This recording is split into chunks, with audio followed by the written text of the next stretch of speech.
The Equaliser 2 again stars Denzel Washington and is again directed by Anton Fuqua. And this marks the 4th time that these two have collaborated together. Training Day, the first Equaliser, The Magnificent Seven, and now Equaliser 2. And this is Denzel Washington's first ever sequel, so, you know, that makes it interesting as well. I really liked the first Equaliser. I thought it was a badass movie. I thought Denzel Washington was brilliant as always, and again in this one, it's a really good film. Denzel Washington again is brilliant. The film is somewhat predictable in places, which kind of disappointed me. I was hoping it was going to go a new, a different direction and not the predictable way. The film is good, but it is. I did enjoy the film. Make no mistake about that. But it just wasn't great. It wasn't as good as the first one, in my opinion.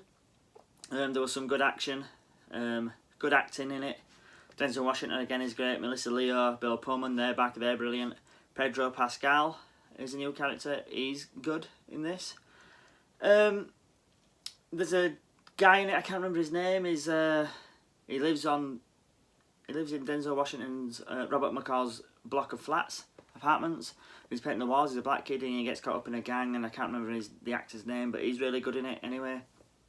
But yeah, basically, the film starts and it shows Robert McCall doing a mission in Turkey, helping someone out in Turkey, and that's really good. That's a badass scene. You think, yes, this has got me back into the story of this character of Robert McCall.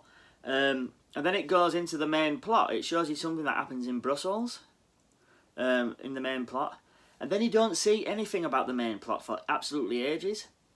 And then it just like goes on a load of quests. It shows Robert McCall doing a load of quests to help people. He's now a Lyft driver. That's it. He gives people lifts basically, and he accepts. He's like an Uber driver in a way.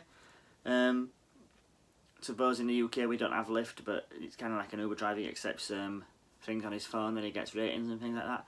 And it's a way that he can like find out things and help people out. And there's a few stories. It shows him doing a few things. It shows him helping this woman. He goes and sorts out a load of guys who've done her wrong in an hotel room.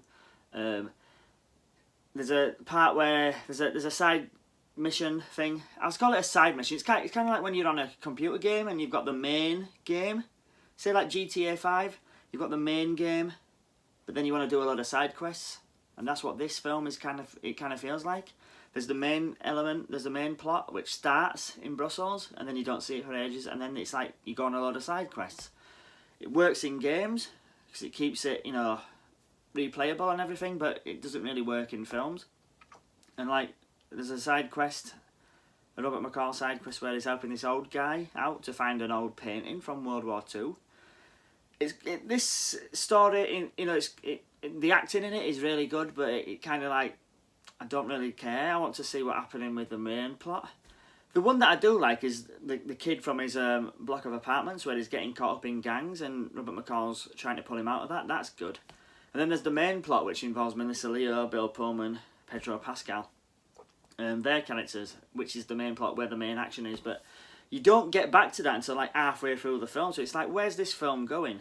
All I'm seeing is a load of missions, what Robert McCall's going on. We've seen the start of the main plot and then nothing until like halfway through the movie. But I did enjoy the movie. Like I said, it's not as good as the other ones, as the other Equaliser. But Denzel Washington is really good in this, like always. I'm a big fan of Denzel Washington. He's a really good actor.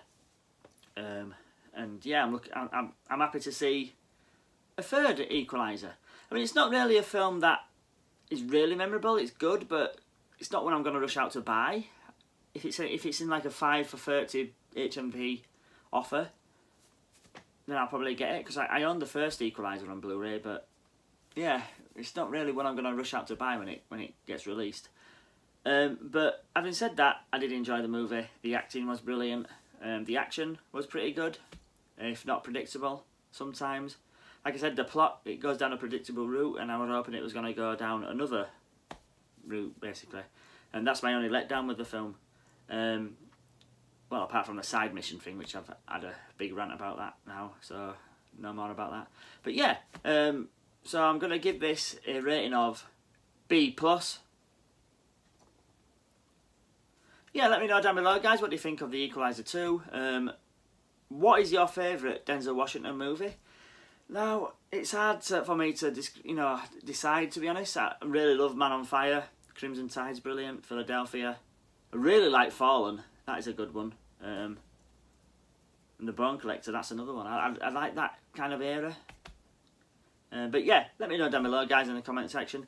Like and share my channel, and remember, stay heroic.